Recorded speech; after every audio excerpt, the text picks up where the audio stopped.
नमस्कार, बहुत स्वागत है आप सभी का प्राइम न्यूज पर। मैं हूं राजीव रघुनंदन। वक्त प्राइम एजेंडा का है। 11 फरवरी के बाद 12 फरवरी की सुबह सभी ओर शांति थी, सुकून सा था।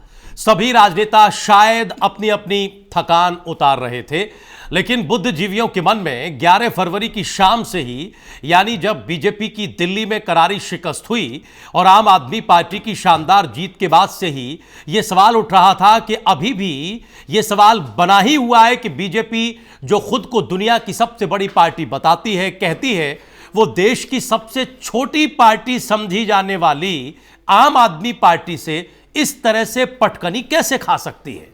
वो भी तब जब 4 से 5 प्रदेश के मुख्यमंत्री, 240 सांसद और हजारों की संख्या में कार्यकर्ताओं ने आम आदमी पार्टी को हराने के लिए दिन रात एक कर दिया था। कड़ी मेहनत की थी, इसमें कोई दो राय नहीं है, कोई शक सुबह नहीं है। लेकिन जो नतीजे आए उससे एक सवाल यह उठा कि बीजेपी की हार की वजह आखिर क्या रही।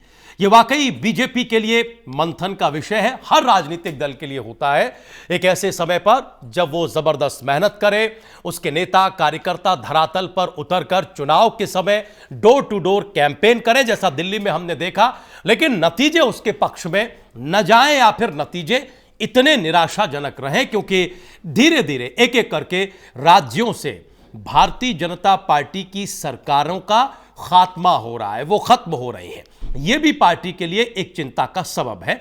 भले ही लोकसभा में बीजेपी ने दोबारा शानदार जीत हासिल की, 303 का आंकड़ा है, हम सब जानते हैं, लेकिन विधानसभा चुनावों में वो पटखनी खाती जा रही है। सवाल यह भी है कि क्या क्षेत्रीय मुद्दे बीजेपी को समझ में नहीं आ रहे हैं, या फिर वो राष्ट्रीय मुद्दों को ही हर चुनाव में भुनाने की कोशिश करती दिखाई देती है और यही कोशिश उसे पटकनी खिलाती जा रही है।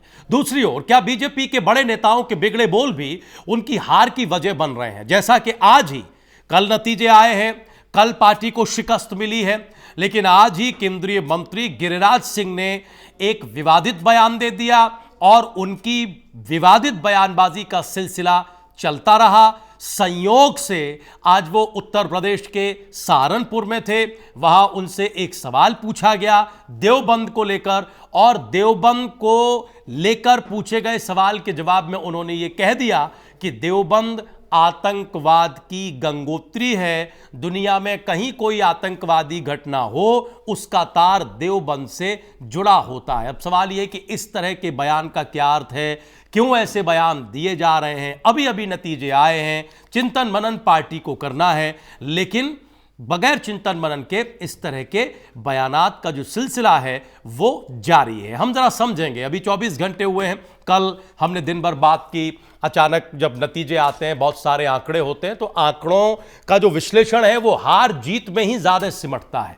उन्हें विस्तार तब मिलता है जब एक एक आंकड़े के पीछे बैठकर तमाम विश्लेषक, तमाम जागरूक लोग, पार्टी के रणनीतिकार जब एक एक आंकड़े को देखते हैं, एक एक जनसभा का वो विश्लेषण करते हैं, तब पता लगता है। बीजेपी के बारे में अगर आप समझें तो 6,500 कार्यक्रम, जनसभाएं छोटी बड़ी बीजेपी ने की दिल्ली के भीतर। जितनी भारी भरकम मशीनरी लगी वो सब आप जानते ही हैं। फिर आखिर ऐसे नतीजे क्यों आए? अब 24 घंटे हो चुके हैं, हमें लगता है कि पार्टी के प्रवक्ताओं ने, प्रतिनिधियों ने इस पर जरूर सोचा होगा। इस एक दो लाइन के इतर कि साहब हमको कबूल नहीं किया जनता ने, हम और मेहनत करेंगे, हम जनादेश को सर माथे पर रखते हैं, उसका सम्मान करते हैं, वगैरह वगैरह, क्योंकि ये सारे शब्द, ये लाइनें रस्म अदायगी हैं। राजनीतिक दलों को बेशक चिंता होती है, लेकिन उस चिंता के पीछे क्या है, अगले 1 घंटे में हम ये टटोलने की कोशिश करेंगे। कई खास मेहमान हमारे साथ जुड़ चुके हैं। नोएडा स्टूडियो में 3 सम्मानित वरिष्ठ पत्रकार और विश्लेषक आज हमारे साथ हैं, और लखनऊ से भारतीय जनता पार्टी के नेता प्रवक्ता केसी जैन साहब हमारे साथ जुड़े हुए हैं। प्रेम कुमार जी, राजीव शर्मा जी, राहुल तालान साहब, आप सारे लोग हमारे साथ विश्लेषक के नाते आज की डिबेट में हैं। बहुत स्वागत है सर। प्रेम जी, कल अब पता नहीं संयोग था या प्रयोग ऐसा रहा कि आपसे बात नहीं हो पाई, आप व्यस्त रहे। अब देखिए, थोड़ा सा देश की राजनीति में ये प्रयोग संयोग वाली बात हो गई है जब से ये हुआ है, और कल भी दिन भर संयोग प्रयोग पर चर्चा होती रही। खैर, हम ये मानते हैं कि संयोग ही रहा होगा, आपने हमारे साथ कोई प्रयोग नहीं किया होगा प्रेम जी, लेकिन कल आपकी अनुपस्थिति रही और दिल्ली चुनाव पर बात नहीं हो पाई। आपने भी विश्लेषण किया ही होगा। हमें बताएं सर कि क्या वजह रही आपके विश्लेषण में इतनी जबरदस्त हार की, जो बीजेपी को हुई? हम लोग ये मानकर चल रहे थे कि जिस तरह से बीजेपी, प्रधानमंत्री, गृह मंत्री, पूरी मशीनरी प्रयास कर रही है, कम से कम बीजेपी के लिए ऐसे नतीजे कतई नहीं आएंगे। क्या हुआ, क्यों इतनी करारी शिकस्त हुई पार्टी की? सर देखिए राजीव जी, मैंने जो विश्लेषण किया है और जो समझ रखता हूँ इस चुनाव नतीजे को लेकर, वो एक है कि आम आदमी पार्टी की सरकार थी जी और बनी रह गई है। तो आम आदमी पार्टी के का जो पॉजिटिवनेस है उसको जनता ने उस पर हरी झंडी दिखलाई, उसको मंजूरी दी। एक बात यह है, ठीक है। और दूसरा ये है कि आम आदमी पार्टी के चुनाव कैंपेन के दौरान जब वो बार बार काम पर फोकस कर रहे थे, तो उसको डिस्ट्रैक्ट करने की जो रणनीति रही, जो कि आप एक नफरतवाद की सियासत आप कह सकते हैं, वो उससे उसको जवाब देने की कोशिश की गई। अच्छा। तो वो जो जवाब हुआ, जिस शाहीन बाग लगातार मुद्दा बना रहा, लेकिन देखिए ना, कल के बाद आज भी कोई शाहीन बाग का नाम ले रहा है क्या? कौन? जो लोग ले रहे थे, जो आंदोलनकारी तो अपने बने हुए हैं, ठीक है, लेकिन जो आंदोलनकारी को बुरा भला कह रहे थे, उन लोगों ने जो अब क्या सवाल उठा रहे कि दिल्ली मुफ्तखोरों की हो गई, इस तरह का सवाल उठा रहे। तो हम विश्लेषण पर लौटते हैं, वो क्या है कि वो माइंडसेट को हम बताना चाहते हैं। इसलिए देखिए, हार के बाद भी मुफ्तखोर बोलना, और वो माइंडसेट कंटिन्यू है, वो नेगेटिव माइंडसेट है, जो जिसने कि आम आदमी पार्टी का जवाब देने के लिए एक ऐसे नारे, एक ऐसे माहौल को बनाया। इवन मीडिया को इस तरह से मैनेज किया गया कि आप देखिए, पूरे अंतिम हफ्ता दिन 10 दिन मीडिया में ऐसा लगा कि मतलब आ गए हैं अमित शाह जी और योगी जी, तो अब पूरा चुनाव पलट जाने वाला है ना। ऐसे ऐसे आप सारे पूर्वानुमान को लाइए ना। मैंने उस दिन भी चुनौती दी थी कि ये सारे पूर्वानुमान जो हैं, ये चुनाव को प्रभावित करने की कोशिश है। अच्छा। मैंने किसी न किसी चैनल में कहा था, मुझे याद नहीं है, लेकिन मैंने बड़े जोर दे करके कहा, क्योंकि मेरा स्पष्ट मानना है, चुनाव को प्रभावित करने के लिए मीडिया का, सर्वे का भरपूर इस्तेमाल हुआ। लेकिन ये जो एग्जिट पोल वगैरह है, एग्जिट पोल से पहले की, अच्छा, पूर्वानुमान की बात, अच्छा, ठीक है, पूर्वानुमान जितने आए सब में बढ़ चढ़ करके कि अमित शाह जी आ गए हैं, अब तो पूरे सीन बदल रहा है, योगी आदित्यनाथ जी आ गए हैं, वो गोली मारने वाली बात बोल दी गई है, तो अब पूरा सीन ही पलट गया है, पोलराइज हो गया है। इस तरह से अब चीजें बदलने वाली हैं। इस नैरेटिव को मीडिया के सहारे मैनेज किया गया, ठीक है। लेकिन मान सल्यूट देना होगा जनता का, कि जनता ने ऐसे पोलराइजेशन को नकार दिया। और जो आज भी कह रहे हैं कि गलत कि मुसलमानों का पोलराइजेशन हुआ, तो मैं वहां भी बोलना चाहता हूं। लोग उदाहरण मैं देख रहा हूं डिफरेंट चैनल्स में कि वो अमानतुल्लाह खान का लोग उदाहरण दे रहे हैं। अमानतुल्लाह खान तो 8,000 अधिक वोट लाए ना पिछले से, जो मार्जिन था सिर्फ 8,000 वोट का बढ़ा। अगर वो पोलराइजेशन होता तो वहां वोट परसेंटेज सिर्फ 58% होना चाहिए था। क्या आप पोलराइजेशन दलितों का क्यों नहीं देख रहे?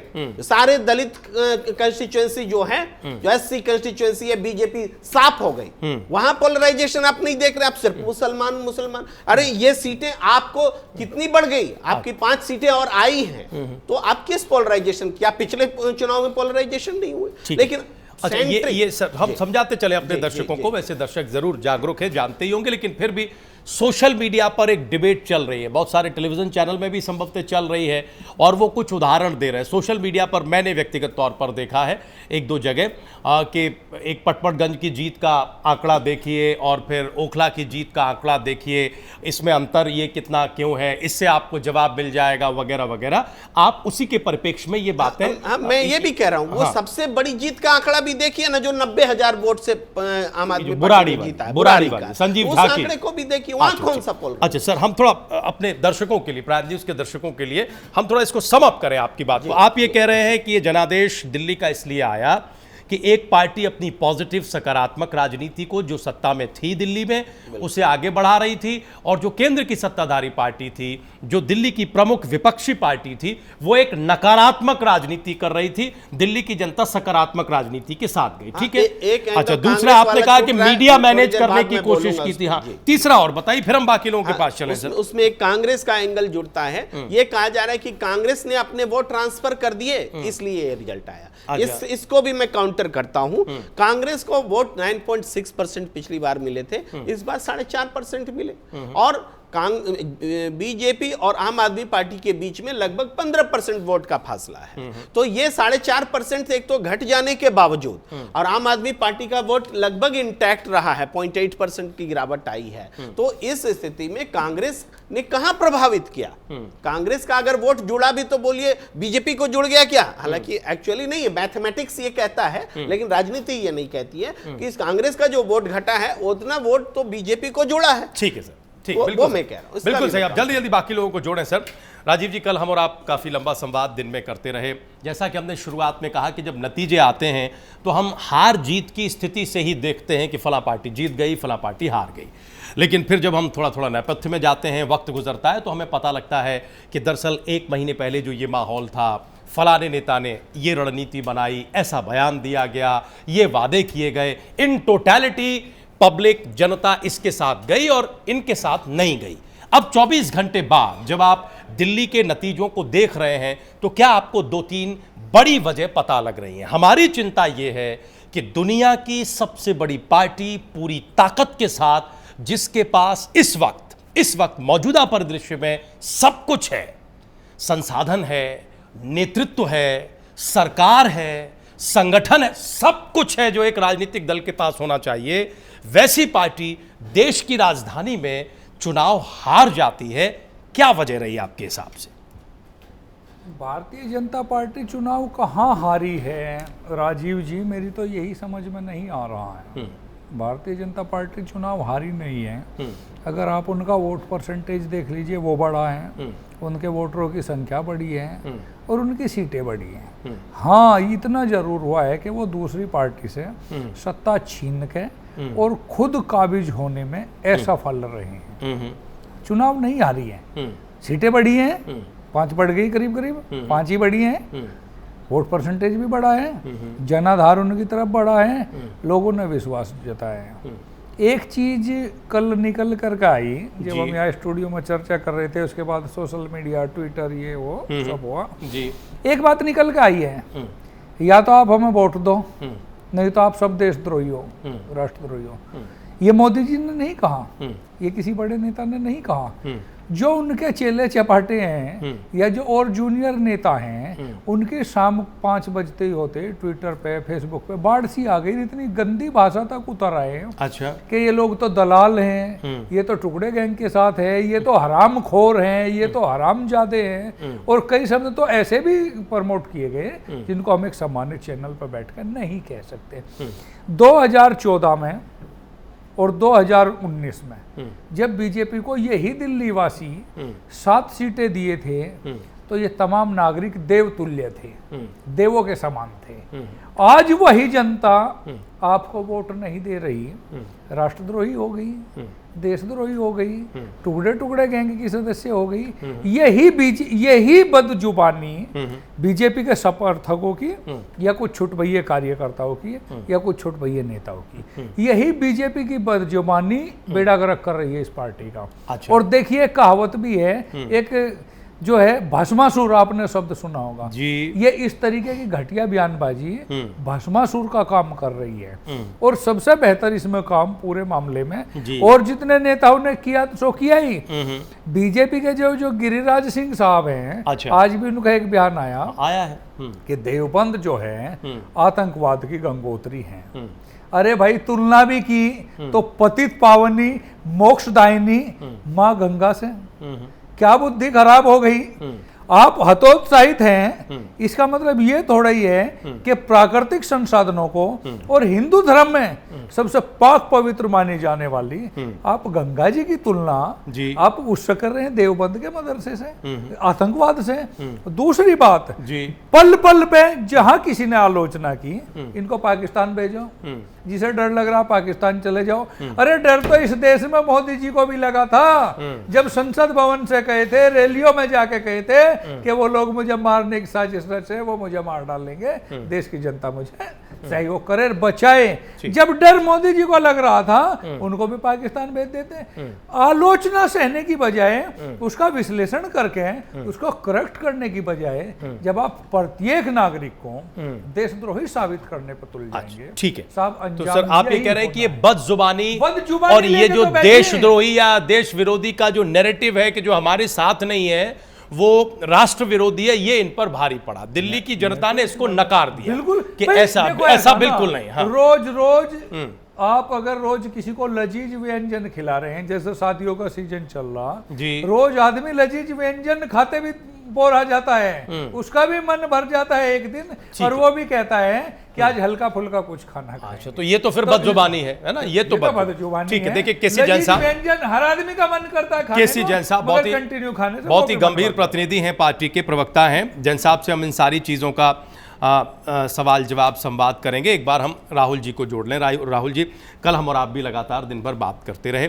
अब हमें ये बताइए, देखिए सर, दो तीन चीज़ें तो हैं और राजीव जी ने उस बात का जिक्र किया, इसमें कोई दो राय नहीं है कि वोट शेयर, खोर बता रहा, कोई हराम खोर बता रहा, वोट पता शेयर, नहीं क्या-क्या पार्टी बता का रहे। वोट शेयर बढ़ा कल है। तक वो देवतुल्य थे। 2015 के मुकाबले सीटों के लिहाज से देखें तो 3 से 5 हुई हैं, वो भी एक बढ़त है ना, इसमें भी कोई दो राय नहीं है। लेकिन पार्टी जितनी कोशिश कर रही थी, जाहिर है कि वो 3 से 5 होने के लिए नहीं कर रही थी, वो दिल्ली की सत्ता पर काबिज होने के लिए कर रही थी, दिल्ली के लोगों को ये समझाने के लिए कर रही थी कि हम बेहतर शासन आपको हम दे सकते हैं, हमसे बेहतर विकल्प नहीं है। लेकिन वो हो नहीं पाया, और इतने सब के बावजूद नहीं हो पाया जो हमने कहा कि अगर आज पूरे देश में किसी भी राजनीतिक दल के पास किसी भी चीज़ में कोई स्थिति है तो वो भारतीय जनता पार्टी अकेली पार्टी है। संगठन हो, कार्यकर्ता हो, कमिटमेंट हो, संसाधन हो, नेतृत्व हो, चेहरा हो, वगैरह वगैरह, आप जितने भी तरीके से देखें, फिर भी दिल्ली की ये हार क्या बता रही है? दो विश्लेषण आपके सामने हैं।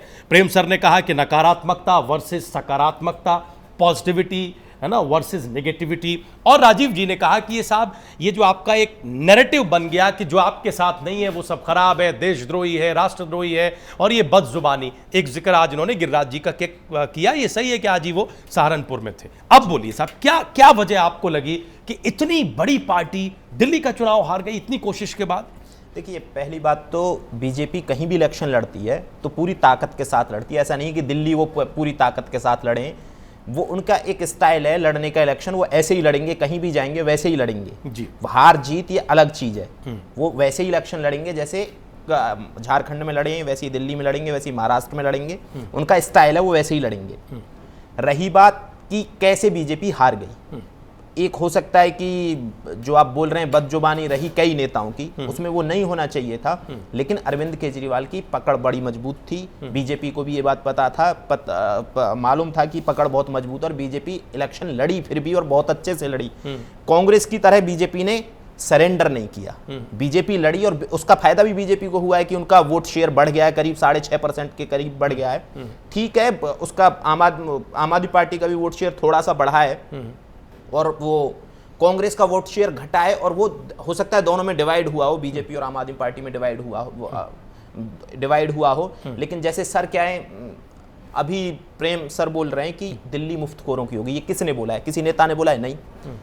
जो राजीव जी बोल रहे हैं वो किसी नेता ने बोला है? नहीं। एक सोशल मीडिया पे एक नैरेटिव चल रहा है ना, मैं बोल रहा हूँ पार्टी के कार्यकर्ता है, नेता है, नेता का मतलब ना राजीव जी मेरी बात सुनिए, मेरी बात आ जाए सर, उनकी बात आ जाए फिर जरूर काउंटर। मेरी बात तो सुनिए राहुल, ना मेरी बात, राहुल जी की बात आ जाए फिर पूरा काउंटर करेगा। मेरी पूरी बात सुनिए पहले। सोशल मीडिया पे एक डिबेट चल रही है कि दिल्ली मुफ्तखोरों की हो गई, ठीक है, उसमें आपने कैसे डिसाइड कर लिया कि ये सारे के सारे बीजेपी वाले ही हैं या बीजेपी के कार्यकर्ता हैं? नेता जो आपने वर्ड यूज किए कि वो उसको बीजेपी प्रमोट कर रही है। ऐसा है कि आपने एक फेक नैरेटिव सेट करने की कोशिश कर रहे हैं, जैसे प्रेम सर ने एक फेक नैरेटिव सेट करने की कोशिश की है, वैसे ही आप फेक नैरेटिव सेट करने की कोशिश कर रहे हैं। मुझे नहीं पता आपने कितने अकाउंट देखे और कितने अकाउंट से आप कैसे डिसाइड कर लेंगे कि ये बीजेपी को सपोर्ट। लोगों को मैं व्यक्तिगत जानता हूँ, वो बीजेपी के पदाधिकारी हैं, नेता हैं, कोई पार्षद है, कोई विधायक है, सब बात हो जाए। क्या बात कर राहुल जी अपनी बात कह दें फिर जरूर गलत बोलिएगा। बात नहीं है। एक बार बोला क्या किसी शीर्ष पूरा नेतृत्व ने पूरा बोला कर कि दिल्ली दें। मुफ्तखोरों की हो गई है? ठीक है, ठीक कैसे बोल देंगे? जिस दिल्ली को देखिए, ये कोई भी नेता जो राजनीति कर रहा है उसको कम से कम इतनी समझ है कि जनता विधानसभा और लोकसभा में फर्क करना सीख गई है। इसी दिल्ली की जनता ने सातों की सातों सीटें नरेंद्र मोदी जी के दिए हैं ना। वो देवतुल्य थे 2014 में, 19 में, आज वो मुफ्तखोर हो गए, टुकड़े टुकड़े। किसने बोला? यही तो मैं पूछ रहा हूँ, बोला किसने? आप नाम लीजिए ना एक नेता का, नाम लीजिए, मुझे नाम बताइए और मैं जान रहा हूँ उस नेता को। नहीं, आप नाम नहीं ले पाएंगे, मुझे पता है वो नेता ही नहीं है। और क्या है वो? अच्छा एक बात बताइए, आप एक बात बताइए, आप एक बात बताइए, प्रोफाइल है उनकी। आप एक बोल रहे हैं ना कि गिरिराज सिंह जी ने आज एक बयान दिया, आप बोल रहे हैं, नाम ले रहे हैं ना। इस दोनों मैं आप दोनों को चुनौती दे रहा हूं, आप नाम लेके बताइए किसने मुफ्तखोर बोला है दिल्ली की जनता को, है ना? और आप बताइए किसने हरामखोर बोला है दिल्ली की जनता को। नहीं बता पाएंगे आप लोग। एक बार वो बात करने की बात कोशिश कर रहे हैं दोनों के दोनों। इसमें कोई मतलब आप कम से कम एक पार्टी को जब आप बताएंगे कि ये पार्टी के लोग ऐसे बोल रहे हैं तो नाम लेंगे ना। कोई छोटा मोटा कोई बूथ लेवल का अध्यक्ष छोटा होता है, पार्टी के जो पदाधिकारी होते हैं, महिला मोर्चा, इस देश में हम टीवी पे एक काउंसलर की उस पे आपसे अनऑफिशियल बोला, आगे बोल। आप ये कह रहे हैं सोशल मीडिया पे आप ये कह रहे हैं कि एक झूठा नैरेटिव गढ़ने की कोशिश हो रही है, दोनों के दोनों कर रहे हैं। अच्छा चलिए आगे तो आंसर करिए, फिर हम दोनों से जवाब लेंगे। आगे आंसर तो बिल्कुल जवाब लेंगे। आपकी जवाब दिए, इनकी बात को जवाब करना, लेकिन पहले आप दोनों ने जो कहा इनकी बात खत्म हो। बोले हारने की बीजेपी को पता था, बीजेपी शाहीन बाग का इशू उठाया बीजेपी ने, ठीक है वो नहीं चला, पर बीजेपी ने इलेक्शन लड़ने की कोशिश की उस इशू पे, और आम आदमी पार्टी की इतनी चतुराई रही कि वो उनकी पिच पे आके बिल्कुल नहीं खेले। उन्होंने अपने तरीके से उन्होंने बताया भाई हमने ये काम किए, वो विकास पे बने रहे। बीजेपी उनको दूसरी जगह खींच के लेके आनी चाहती थी अपनी पिच पे, वो नहीं आए। बहुत स्मार्टली उन्होंने प्ले किया और वो जीते और उसका परिणाम उनको मिला है सामने। तो ये सारी चीजें, यानी आप कह रहे हैं कि इसमें कोई खास और बड़ी बात नहीं है। हर राजनीतिक दल अपनी स्टाइल से ही राजनीति को आगे बढ़ाता है। बीजेपी अपने मुद्दों को लेकर गई, बीजेपी की कोशिश ये रहती है कि विपक्षी दलों को अपनी पिच पर बुलाएं। आम आदमी पार्टी की समझदारी ये रही कि वो उनकी पिच पर नहीं आए। नतीजा हम सबके सामने। देखिए आपकी बात पर प्रेम सर जवाब देना चाहते हैं, राजीव जी अवश्य कुछ कहना चाहते हैं, लेकिन प्रेम सर थोड़ा सा एक बार जैन साहब को जोड़ लें, फिर तुरंत आपके पास आएंगे क्योंकि तकरीबन 20 मिनट से ज्यादा हो गया है। जैन साहब आप लखनऊ में बैठे हैं, लेकिन हमें पूरा ये जानकारी है कि दिल्ली पर आपकी निगाह बनी हुई होगी और दिल्ली में पार्टी के लखनऊ में पार्टी के भीतर ज़रूर दिल्ली के नतीजों पर चर्चा हुई होगी। हमें सर ये बताइए जिम्मेदारी से कि क्या मोटी वजह, देखिए 2-3 जो बहुत सेट पैटर्न है, इससे थोड़ा बाहर निकलिएगा कि हम अपनी बात को नहीं रख पाए इस वजह से हार गए, हम अपनी बात कह नहीं पाए इस वजह से हार गए, जनादेश है हम सम्मान करते हैं, ये सारी चीज़ें तो हैं ही, लेकिन हमने ये देखा कि आपने भरपूर बात रखने की कोशिश की, जैसा भी रखना चाहते थे, लेकिन दिल्ली की जनता ने सुना नहीं, बात मानी नहीं। अभी जो तालान साहब कह रहे हैं कि आप जिस स्टाइल की राजनीति करते हैं उसका भरपूर प्रयोग दिल्ली की चुनाव में किया गया, दिल्ली के चुनाव में, लेकिन आम आदमी पार्टी की समझदारी यह रही कि वो आपकी पिच पर खेलने के लिए आई नहीं। अब हमें बताइए कि क्या आपका विश्लेषण है जिस वजह से आपको लगता है कि हमारी ये शिकस्त हुई है?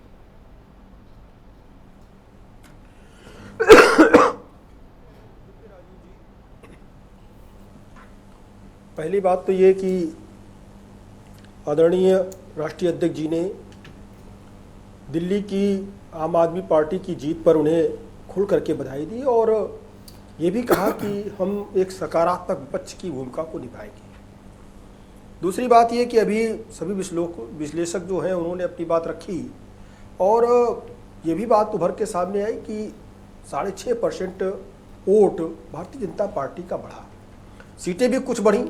हाँ, जो हम लोगों ने की एक उम्मीद थी और जिस प्रकार से हमारी पार्टी ने वहाँ पर मेहनत की, माननीय राष्ट्रीय अध्यक्ष जी ने वहाँ पे मेहनत की, अमित शाह जी ने जिस प्रकार से वहाँ पे मेहनत की और मीटिंगें की, तो जो परिणाम का अनुमान था वो परिणाम नहीं आ पाया। लेकिन इसका मतलब ये भी नहीं कि हमने कुछ पाया नहीं है। अगर जो पाना चाहिए, जो उम्मीद थी, वो नहीं मिला रिजल्ट।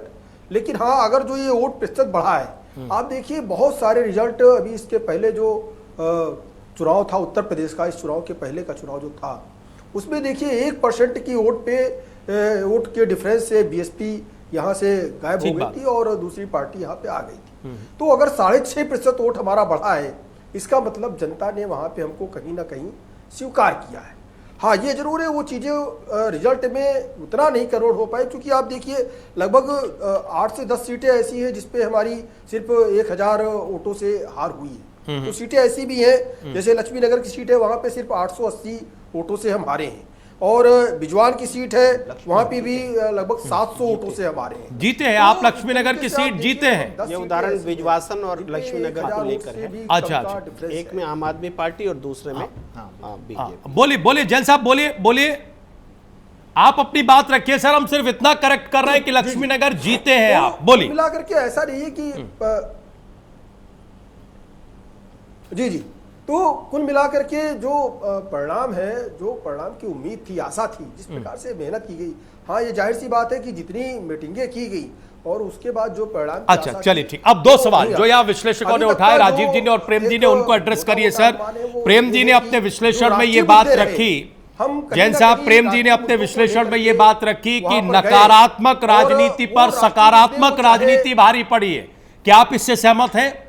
प्रेम जी ने अपने विश्लेषण में यह कहा कि दिल्ली में जो दिल्ली की सरकार थी वो एक पॉजिटिव राजनीति कर रही थी, बीजेपी ने नेगेटिव राजनीति करने की कोशिश की, दिल्ली की जनता ने उसे पसंद नहीं किया, खारिज किया। आप सहमत हैं उनकी बात से? हमारे जो मुद्दे थे, देखिए हम केंद्र में थे, राजीव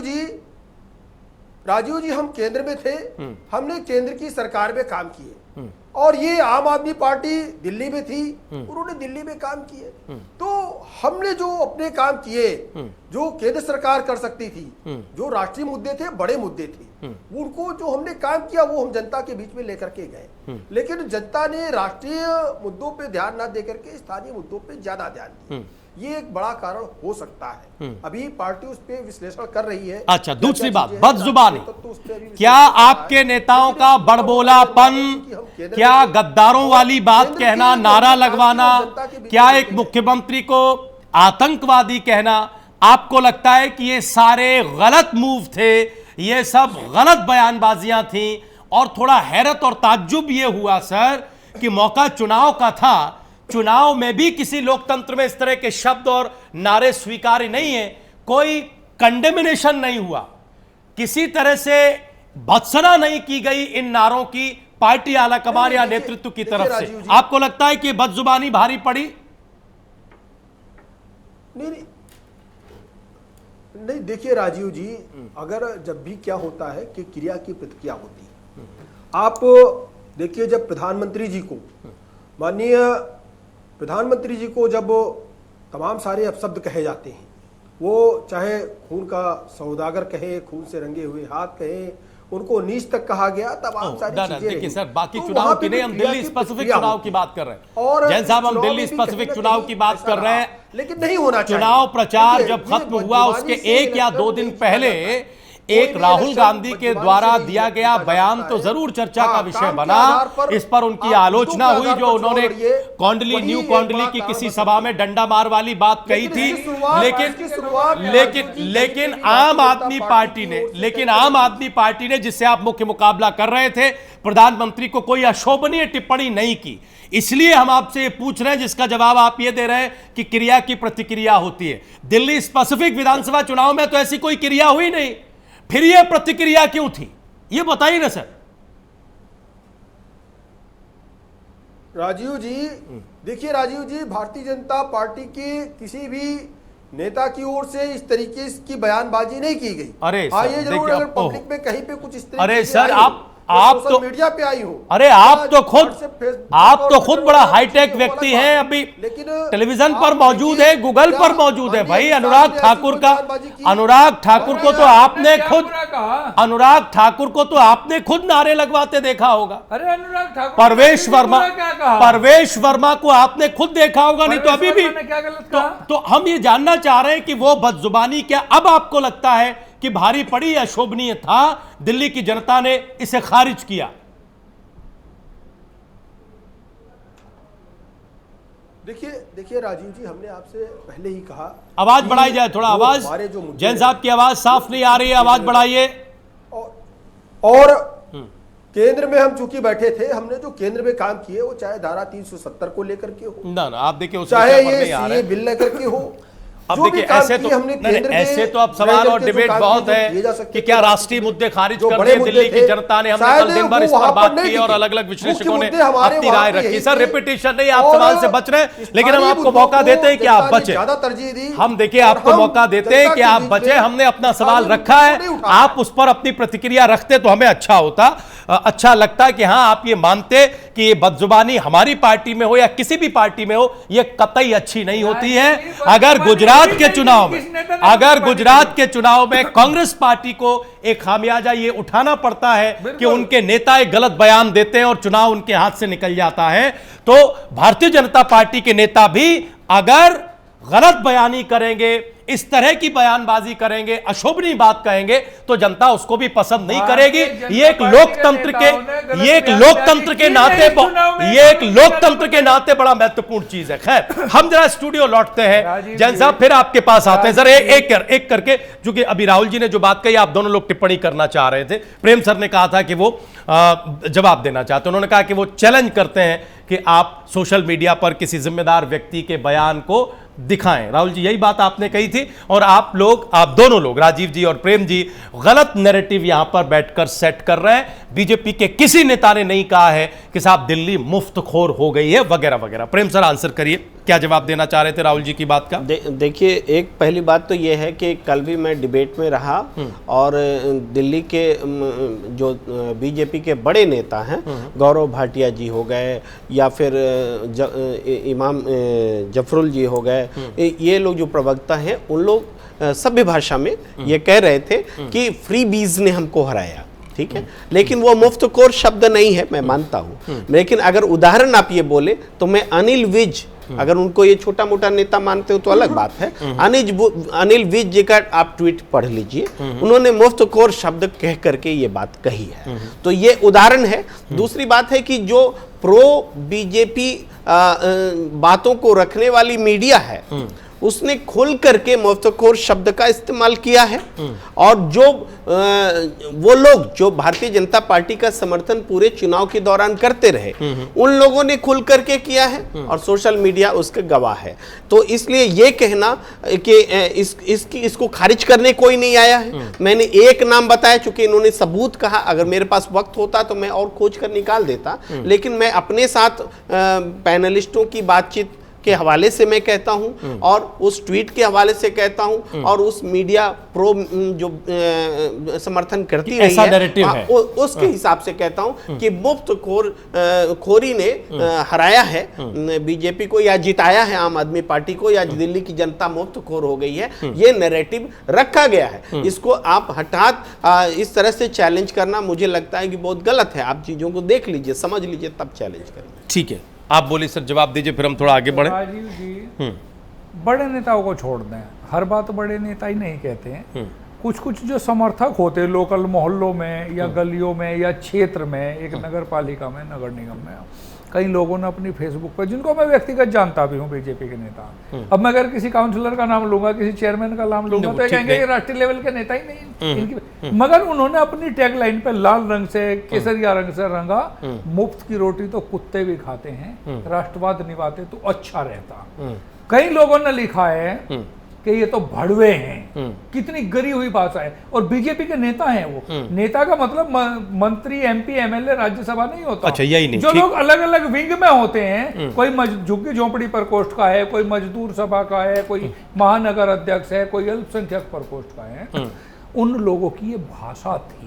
मैंने कई लोगों को स्क्रीनशॉट पड़े हैं मेरे अच्छा, मोबाइल नहीं, में, सर, तो मोबाइल चार्ज होने हम लग एक रहा है। सवाल इससे और बीजेपी के नेताओं की प्रोफाइल है, भगवा पट्टा पहने, राजीव जी हम एक जोड़ के सवाल फोटो लगाए, सर हम एक सवाल जोड़ना चाहते हैं। एक ना राजीव जी एक सवाल, आपको क्या ये लगता है राजीव जी, क्या आपको ये लगता है, कर रहा हूं, नहीं आपको ये लगता है, आप हर बात को ना सर ना हमारा सवाल, आपको क्या लगता है, आपको लगता है कि ये नेता जिनका आप जिक्र कर रहे हैं वो किसी भी स्तर के हों, क्या वो निजी तौर पर ये बात लिख रहे हैं हताशा में, निराशा में, या फिर पार्टी एक स्ट्रेटजी के तौर पर उनको बता रही है कि यही लिखो, ये वाली बात कहो, ये वाली बात कहो, क्या ये भी तो होगा? ये उनकी हताशा है और ये व्यक्तिगत तौर पर लिख रहे हैं। उनको कोई केंद्र से सर्कुलर नहीं आया भारतीय जनता पार्टी से या मुख्यालय से या प्रदेश अध्यक्ष से, आप ऐसा करके दिल्ली वासियों को गरियाओ। मगर उनकी जो कुंठा है, जो भाषा शैली है, जो परवरिश है, जो संस्कारों में असभ्यता है, वो निकल के बाहर आ रही है। इसका दुष्परिणाम ये होगा कि जो और लोग हैं वो भी बुरा मान रहे हैं। दूसरी बात देखिए, मान लीजिए आपके रिश्तेदार दिल्ली में रह रहे हैं, मेरे भी रह रहे हैं, राहुल जी के भी रह रहे होंगे, कुछ यार दोस्त रह रहे हैं। भाई आपने लिख दिया दिल्ली वासियों, दिल्ली वासियों में वो भी आगे जिन्होंने आपको वोट दी, जो 40% के लगभग, और वो भी आगे जिन्होंने नहीं दी। ठीक है, ये एक तरफा तो गाली नहीं दे सकते ना। अच्छा ठीक है, ये फिर भी हम देखिए राहुल जी को मौका देंगे कि वो आंसर करें, लेकिन हमें लगता है कि वो व्यक्तिगत तौर पर, व्यक्तिगत कुंठा में या निराशा में वो व्यक्तिगत तौर पर लिख रहे हैं, ये सही है, वो सर्कुलर नहीं वो, लेकिन वो पार्टी की लाइन नहीं है। जो प्रेम जी ने कहा कि साहब अगर प्रवक्ता ये बताते हैं कि वो फ्री बीज है या वो ये इशारा है, तो फिर ये माना जाए कि शायद। सुनिए, हाँ, अगर इस तरीके का कोई सर्कुलर नहीं आया तो किसी बड़े नेता के ट्विटर से, फेसबुक हैंडल से कंडेम भी नहीं हुआ, ये भी नहीं कहा गया, ये सब बंद करिए, अपील नहीं की गई कि ये आप इस तरीके, बल्कि मैं तो कह रहा हूं पहले हम मैं तो कह रहा हूं कि गौरव भाटिया जी हमारे साथ थे, वो कह रहे थे कि फ्री बीज के कारण आम आदमी पार्टी, तो एक लाइन तो वो दे रहे, वो फ्री बीज शब्द इस्तेमाल कर रहे हैं। डिबेट को और आगे बढ़ाएं क्योंकि राष्ट्रीय राजनीति के भी बड़े सवाल हैं इस दिल्ली के नतीजों से जुड़े हुए। डिबेट में थे तो हम सब ने माना कि जो फ्री वाला, जो बिजली और पानी जो फ्री दिया वो गया चला, वो चला, उसका असर हुआ। हाँ, उसका असर हुआ। ये फ्री स्कीम एक्सेप्ट करना कह सकते हैं, है ना? गुप्तखोर फलाने ये सब संज्ञा देना। लेकिन जैसे सर मेरे ने हिसाब बोला, से ठीक नहीं। वो अनिल विज जी का नाम लिया, अनिल विज जी को सब जानते हैं, वो कैसे भी ऊटपटांग, जैसे गिरिराज सिंह ऊटपटांग बयान देते रहते हैं, और जैसे साध्वी वो प्रज्ञा ठाकुर देती रहती हैं, साध्वी वो एक साक्षी जोशी, साक्षी महाराज, और वैसी उसी कैटेगरी में अनिल विज है। ये ऊटपटांग बयान देना और पार्टी को असहज करना, ये बहुत टाइम पे कर चुके हैं। ऐसा नहीं है पार्टी की भाजपा इनको बोलती नहीं कि भाई आप सोच समझ के बयान दो। तो फिर ये हमने भाजपा की, हम सब ने भी इस चीज पे डिबेट की है कल कि भाई फ्री वाला जो ये था, इससे आम आदमी पार्टी को फायदा हुआ है। तो ऐसा नहीं है कि इसको कोई, लेकिन बात ठीक है कि तरीके से होनी चाहिए, थोड़ा सभ्यता के साथ होनी चाहिए।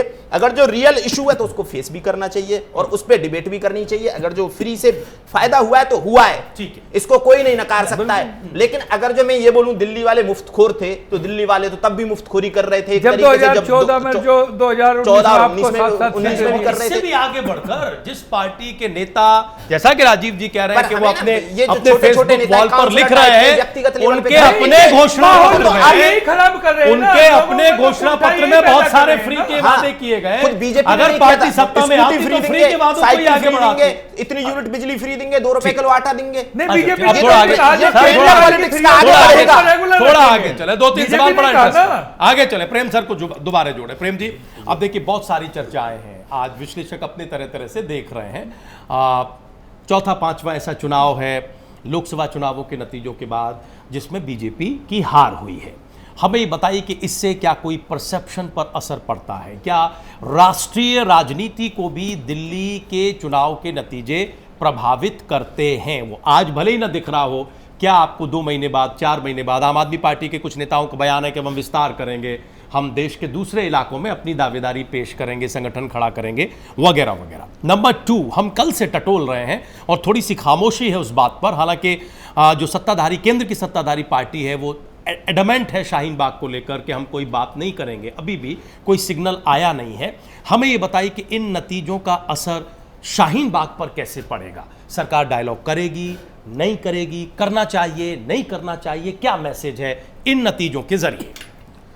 देखिए राजीव जी, पहला प्रश्न जो आपका है कि इन नतीजों का राजनीति पे क्या फ़र्क पड़ने वाला है, तो उसमें मुझे ये लगता है कि विपक्ष के लिए एक मैसेज है इस चुनाव में कि आप, और सत्ता पक्ष के लिए भी मैसेज है, यानी सत्ता में केंद्र के हिसाब से बोल रहे हैं, बीजेपी के लिए भी मैसेज है, दोनों के लिए मैसेज है कि आप सकारात्मक राजनीति करिए।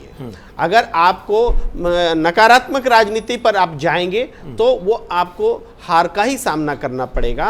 और जिस तरीके से आम आदमी पार्टी ने सकारात्मक राजनीति को रख करके ये जीत हासिल करके दिखलाया है, उस हिसाब से अगर विपक्ष आगे बढ़ता है तो भारतीय जनता पार्टी का सामना कर सकता है, और अगर नहीं बढ़ता है तो फिर वो वही स्थिति बनी रहेगी। एक संदेश तो साफ है। और दूसरा शाहीन बाग वाला जो आपका प्रश्न है, देखिए शाहीन बाग एक नीतिगत सवाल है। ये आप मान लीजिए, शाहीन बाग ये टोकनिज्म नहीं है कि टोकन में कोई धरना दे करके बैठे हुए, नीतिगत भारतीय जनता पार्टी के लिए ज्यादा है, जिन्होंने एक बदलाव लाने की कोशिश की है देश में और संविधान में बदलाव किया है, कोई छोटा मोटा बदलाव नहीं किया है, तो उनके लिए नीतिगत ज्यादा है, इसलिए डिसीजन लेना उनके लिए मुश्किल भी है। और मुश्किल का ही कारण है कि 2 महीने से ज्यादा वक्त हो चुका है। अब चुनाव ने चूंकि ये संदेश दिया है कि या उनको वो अगर संदेश लेते हैं कि शाहीन बाग का कोई असर उनके चुनाव परिणाम पर पड़ा है, उनके लिए उल्टा गया है, अगर वो ऐसा संदेश लेते तब तो वो तुरंत दौड़े चले आते, बात करते। और लेकिन मुझे नहीं लगता है कि बीजेपी ये संदेश ले रही है। भारतीय जनता पार्टी तो अपने बढ़े हुए वोट प्रतिशत से खुश है, अपने नंबर ऑफ सीट्स के बढ़ने से खुश है, और वो जब से पहले, थोड़ी देर पहले जो मुफ्तखोरी वाली चर्चा कर रहे थे, उस तरह का नैरेटिव सेट करने में व्यस्त है। तो मुझे नहीं लगता कि वो इतनी उदार भावना के साथ बीजेपी की तरफ से या सरकार की तरफ, बीजेपी सरकार की तरफ से कोई पहल होने वाली है।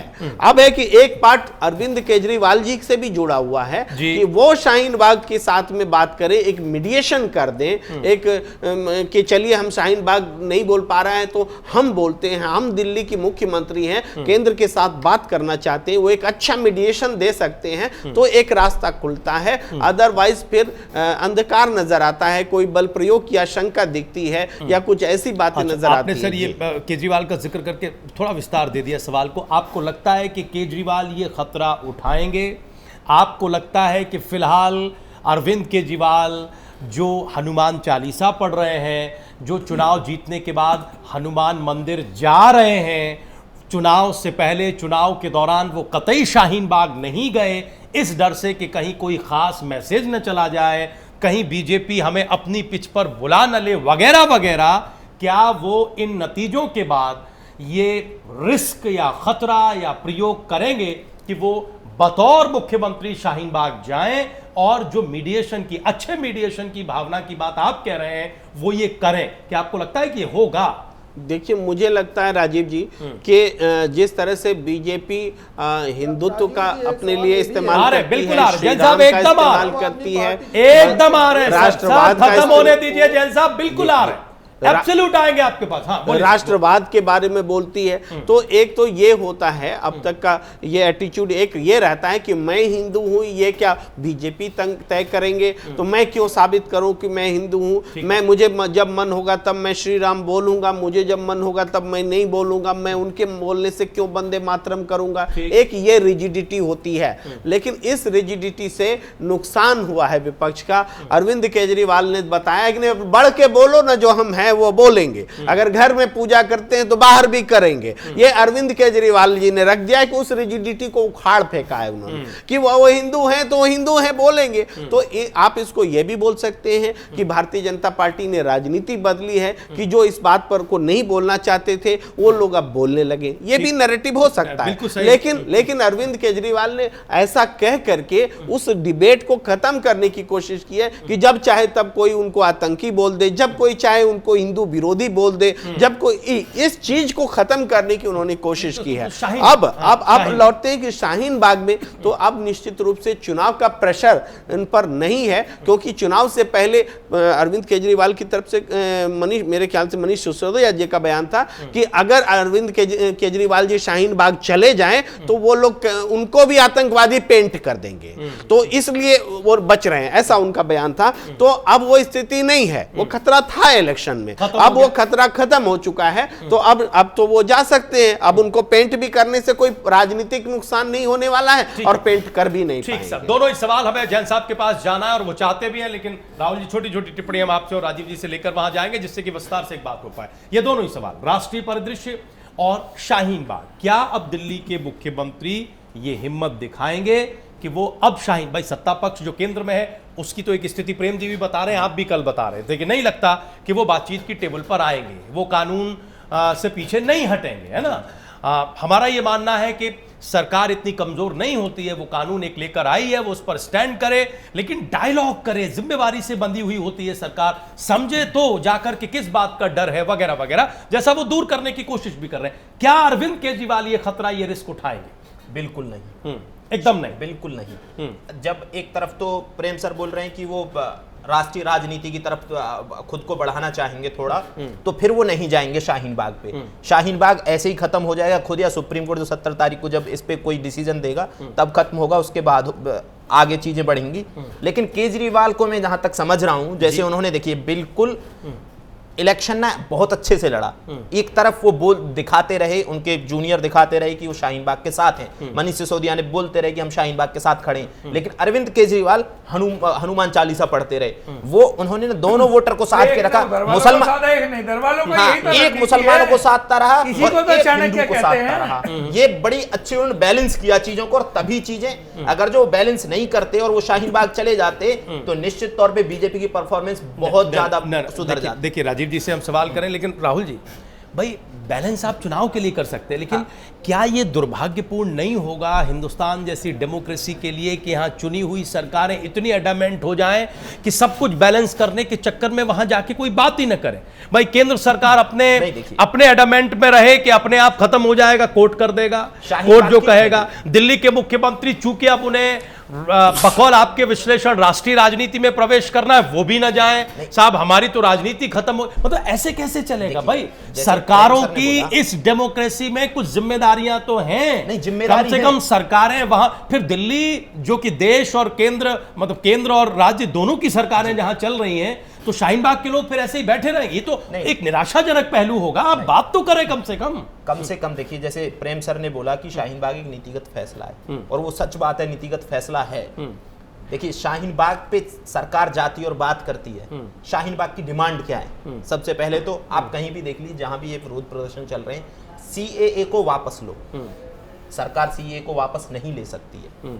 अगर जो सरकार आज सीएए को वापस ले लिया कैसे, या उसमें अमेंडमेंट कर दिया, उसमें मुसलमानों को जोड़ दिया गया कि भाई मुसलमान भी आ सकते हैं, ऐसा नहीं है। देखिए तो इससे क्या हो जाएगा? नहीं देखिए सर, सीएए को लेके ऐसा नहीं है कि मुसलमानों की नागरिकता बंद कर दी गई इस देश में। एससी तो है ही ना भाई, एससी का एक उदाहरण है ना कि सरकार ने वापस लिया। नहीं भाई एक फैसला आया, अमेंडमेंट लिया, बवाल हुआ, ठीक है, उन्होंने वापस ले लिया, इसमें क्या है? एनआरसी, जनसंख्या नियंत्रण कानून, यूनिफॉर्म सिविल कोड, ये सरकार इन पे आगे बढ़ने वाली है। अगर जो सरकार सीएए पे आज अमेंडमेंट कर देती है तो इन पे भी आगे नहीं बढ़ पाएगी। ये मैसेज अच्छा नहीं जाएगा, मैसेज अच्छा नहीं जाएगा। ये सीधी सी बात है। जनसंख्या नियंत्रण कानून को भी इस्लाम के खिलाफ बताया जाएगा, मैं आपको यूनिफॉर्म सिविल कोड को भी इस्लाम के खिलाफ बताया जाएगा। जो मौलाना है या जो इनकी राजनीति कर रहे, मुसलमानों की राजनीति करने के कर रहे हैं, इन सारे जो भी सरकार ऐसी, जैसे यूनिफॉर्म सिविल कोड का किसी के खिलाफ नहीं होगा वो, ठीक है ना, सीए किसी के खिलाफ है ना, एनआरसी किसी के खिलाफ होगा, लेकिन इसको सबको क्या है कि एक नैरेटिव सेट करने की कोशिश की जाएगी कि भाई ये जो है ये सब मुसलमानों के खिलाफ है, और फिर रोज नए शाहीन बाग बनेंगे। अच्छा ठीक है, राजीव जी को जोड़े। आपको लग रहा है कि ये डर है, सरकार को लगता है, खासतौर से केंद्र की सरकार को, कि अगर हम चले जाएंगे तो इसे हमारी कमजोरी की तरह से पेश किया जाए? डर नहीं है, इसको आप क्लैरिटी बोलिए। सरकार बहुत ज्यादा क्लैरिटी के साथ बैठी है कि हमें जाना नहीं है और हमें इन चीजों पे आगे बढ़ना है। सरकार को डर हो तब ऐसा लग नहीं रहा है कि डर है इन सब चीजों का सरकार। ना सर, तो इसके दूसरे तरफ की यानी सिक्के का जो दूसरा पहलू है जो सरकार से जुड़ा है वो भी तो गंभीर है। फिर छवि ऐसी बन रही है कि साहब एक ऐसी सरकार है जो डायलॉग ही नहीं करना चाहती, नहीं सर, देखिए जो बातें नहीं करना चाहती। जो टीवी पे जितने भी सर्वे हुए थे इस इलेक्शन को लेके, प्री पोल वगैरह में जो भी और जो एग्जिट पोल हुए थे, उनमें शाहीन बाग से संबंधित जब सवाल पूछे गए तो मैंने देखा मैक्सिमम में 70% के आसपास कर लोग इसके खिलाफ थे, 30% इसके समर्थन में थे। तो सरकार को यह भी तो पता है कि कितने लोग इसके समर्थन में कितने खिलाफ हैं। और सबसे बड़ी बात यह है कि कुछ मुसलमान भी बैठे हैं, मुझे नहीं लगता है कि सारा मुस्लिम समुदाय इसके खिलाफ है। कुछ लोगों को तो सरकार ये भी समझ रही है कि सारा मुसलमान इसके खिलाफ नहीं है जो हम कर रहे हैं, कुछ लोग हैं, कुछ के सेल्फ इंटरेस्ट हैं, कुछ पॉलिटिकल पार्टीज के इंटरेस्ट बढ़ती जाएगी। सारा मुसलमान इसके खिलाफ नहीं है तो सारा हिंदू इसके समर्थन में भी तो नहीं है भाई, बात ये। लेकिन नहीं। सरकार की ये प्राइमरी जिम्मेवारी तो है भाई, हेड ऑफ द स्टेट के नाते, कि वो कम से कम डायलॉग का एक प्रोसेस तो खोले, उसे जो करना है वही करे। इससे तो वो जो बार बार कहा जा रहा है, सरकार खुद ही कह रही है, सरकार के प्रतिनिधि कह रहे हैं कि डर और भ्रम फैलाया जा रहा है, इससे तो वो फैलता ही जाएगा भाई, इससे तो वो फैलता ही जाएगा अगर आप बात करने की कोशिश नहीं करेंगे तो क्यों नहीं कर रहे हैं? देखिए ये तो सरकार का अपना प्रोगेटिव है, वो बात करे या ना करे, इस पे तो मैं कुछ टिप्पणी नहीं करूंगा, लेकिन मेरा विश्लेषण ये कहता है कि इस पे सरकार बात नहीं करे। अच्छा, जैन साहब के पास जाना। राजीव सर, इन्हीं दोनों सवालों पर आपके टेक हम समझना चाहते हैं। और होता है, देखिए राजनीति में ये भी कहा जाता है राजीव शर्मा जी कि नजदीक का फायदा नहीं, दूर का नुकसान देखना चाहिए।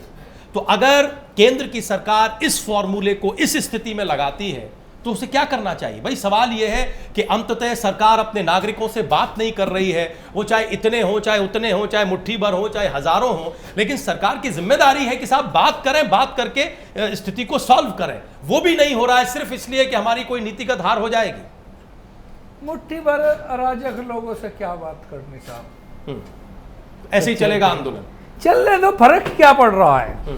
फर्क क्या पड़ रहा है? पहली बात तो ये है कि ये जो लोग बैठे हैं जी, ये मुट्ठी भर हैं और उसमें भी अराजक हैं और उसमें भी आधे से ज्यादा कांग्रेस पार्टी और आम आदमी के समर्थक हैं या पाकिस्तान की विचारधारा से प्रेरित है, उनकी फंडिंग से लोग चल रहे हैं। अब हमारा चूंकि राष्ट्र है, वो विश्वगुरु है, तो हम छुट भैया लोगों से, छुट भैया ही कहूंगा मैं सरकार की भाषा में से, मुट्ठी भर लोग हैं, इतने से क्या जरूरत पड़ी बात करने की? मतलब कोई बात नहीं, जरूरत क्या है? कोई जरूरत नहीं, क्या जरूरत है? इनके बिना देश नहीं चलेगा। लोग सवाल नहीं, इनके बिना देश चलेगा नहीं। दो चीजें हैं, देखिए, खूब चलाइए देश। एक नागरिक की भी तो वैल्यू है, एक नागरिक की वैल्यू है ना भाई, हमारे वोटर, एक इंडियन सिटीजन की वैल्यू है कि नहीं? भारतीय जनता पार्टी भाई हम देखते हैं, नहीं हम, आप बहुत पीछे मत जाइए। विदेश में एक आम भारतीय कहीं फंस जाता है, सरकार या सरकारें संवेदना दिखाती हैं। पिछला टेन्योर जिसमें स्वर्गीय सुषमा जी विदेश मंत्री थी, 1, 2 या 10 भारतीय कहीं फंसते थे, दुखी होते थे, पूरी सरकार उनके पीछे, विदेश मंत्रालय उनके पीछे खड़ी होती थी। तो यहाँ मुट्ठी भर है, 10 है, 50 है, उनकी कोई परवाह नहीं करेगी। 100-150 नागरिक हाँ। कंधार में बंधक बना लिए थे वाजपेयी जी की सरकार में। हाँ, तो परवाह की थी, और हम आतंकवादी छोड़ आए थे, तो ये परवाही तो थी। अरे भाई वो अराजक नहीं थे। ओह, कमाल की बात है। संख्या कम थी मगर अराजक नहीं थे। उनके लिए आपकी विश्लेषण में कहे वो आतंकवादी वहां उनकी चिंता में छोड़ दिए। हाँ, या देश की ये अराजक है, ये अराजक है। तो नागरिक भी नहीं कह रहा, वो नागरिक भी तो है। अरे भाई नागरिक भी है भाई, उनके नागरिक अधिकार भी भाई, नागरिक है मगर अराजक है। मैं नहीं कह रहा, सरकार कह रही। और अराजक व्यक्ति के क्या अधिकार है, क्या मानवाधिकार है, क्या नागरिक है, क्या नागरिक। जैन साहब ये सवाल हम रखना चाहते हैं। सरकार के पास स्थिति ये आ गई कि सांप छछूंदर वाली स्थिति हो गई, उगले या निकले। अगर वहां चले जा शाहीन बाग तो हिंदू वोटर नाराज हो जाएगा, उनको साहब फिर मौलाना किस तरह। ठीक सर, अच्छा सुनिए, जैन साहब नहीं जा रहे तो बवाल हो ही रहा। ठीक है जैन साहब हम तो करें क्या? अच्छा दूसरी बात राहुल भाई की एक बहुत अच्छी लगी कि अगर आज इस कानून को दबाव में लेकर अमेंडमेंट कर दिया तो आगे कानून, कल 50 कानून बना। जैन साहब अब इस शाहीन बाग का क्या सर हम ये जानना चाह रहे हैं, इस पर भी तो कोई रणनीति, कोई बात होगी। अंततः जिम्मेदारी तो सरकार निभाएगी, टैकल करना पड़ेगा। अगर कल को सुप्रीम कोर्ट ने ही कह दिया, जिसकी ज्यादा संभावना है, भाई सुप्रीम कोर्ट सरकार कोई तो कह सकती है कि आप बात करिए, खत्म कराइए। क्या आप संविधान के दायरे में, कह सकती क्या? नहीं, विपक्ष के पास क्या जिम्मेवारी? कांग्रेस भाई विपक्ष सरकार में तो नहीं बैठा। भाई विपक्ष ही तो कर रहा है उसको। विपक्ष से भी टैकल करे सरकार। प्रायोजित है। जैन साहब आंसर करिए। जैन सर बोलिए, जैन सर बोलिए। बाग में बैठे हैं, अगर वो सुप्रीम कोर्ट पे भरोसा करते हैं तो इस अमेंडमेंट बिल के खिलाफ जब वो लोग सुप्रीम कोर्ट जा चुके हैं, सुप्रीम कोर्ट में उसकी हेयरिंग होनी है, तो उसकी पहले इस धरना प्रदर्शन की आवश्यकता क्यों? दूसरी बात ये, माननीय अमित शाह जी लगातार ये बात स्पष्ट करते रहे हैं कि इसमें किसी की भी नागरिकता जा नहीं रही है। जिनको सर ये तो वही बात हो गई, सबको पता है नागरिकता सर जा नहीं रही है, लेकिन ये लोग फिर भी नहीं मान रहे। वही तो जैन साहब नागरिकता नहीं जा रही है, ये बात सारे लोग कह रहे हैं, लेकिन वो लोग हट नहीं रहे। तो आप लोग उनसे डायलॉग करने, मनाने जाएंगे नहीं जाएंगे, हम ये जानना चाह रहे हैं सर। जैन साहब हाँ आए बात करें। माननीय अमित शाह जी ने यह भी कहा कि अगर इसके बारे में कोई विचार देना चाहता है, सीए के बारे में वो विचार भी दे सकता है। फिर ये जो बिल है, इस बिल की पूरी एक जो है ई कॉपी सबके मोबाइल पे मैसेज के द्वारा, व्हाट्सएप के द्वारा सबको भेजी जा रही लगातार। लोग समझ रहे हैं वो सारी चीज ठीक सर, वो आप सब कर रहे हैं, ताकत दिखाने का। अरे सर वो सब अब देखिए ना, चुनाव के दौरान छोटी सी बात सर, समय खत्म हो रहा है। पार्टी के काम के लिए चुनाव में गृह मंत्री जी घर घर जाकर पर्चे बांट सकते हैं, और उन्होंने बांटे, हम सब ने देखे, ये अच्छी बात है, ये अच्छी बात है। तो वहां जाके बात करने में दिक्कत क्या है सर? जैन साहब ये बताइए। अरे क्या करनी? तो नागरिक भी तो बात कर लीजिए, तो फिर जेल में डालिए, तो तो जेल में डालिए ना भाई, तो जेल में डालिए ना। अब तो चुनाव हो गया ना सर। देखिए, तो इसका मतलब है पूरे मुल्क को आप गैर जिम्मेवारी में ले जा रहे हैं, पूरे मुल्क को आप गैर जिम्मेवारी में ढकेल रहे हैं। अरे भाई अगर वो अराजक हैं, अरे मुट्ठी तो डील तो करिए ना। आप मुट्ठी भर लोग डील नहीं कर पा रहे, आप मुट्ठी भर लोग आपसे डील नहीं हो रहे।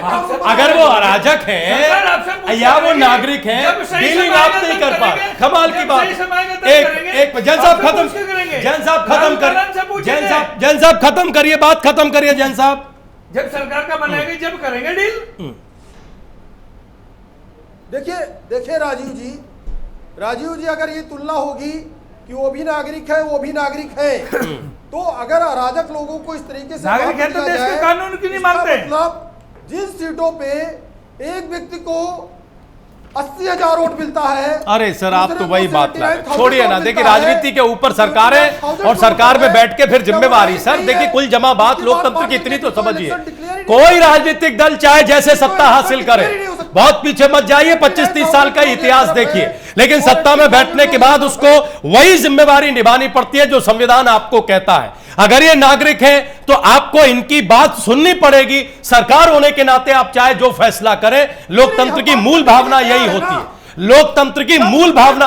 आप अगर ऐसे किसी को छोड़ देंगे, इससे कोई बात बनती नहीं सर, इससे कोई बात बनती नहीं है। डायलॉग डेमोक्रेसी में जरूरी है, करना होता है, करना पड़ेगा, करना चाहिए। बहुत शुक्रिया आप सभी का, बहुत धन्यवाद आप सभी का आज की डिबेट में आने के लिए, प्राइम एजेंडा का हिस्सा बनने के लिए। आप लोग कहीं जाइएगा नहीं, प्राइम न्यूज पर खबरें जारी हैं।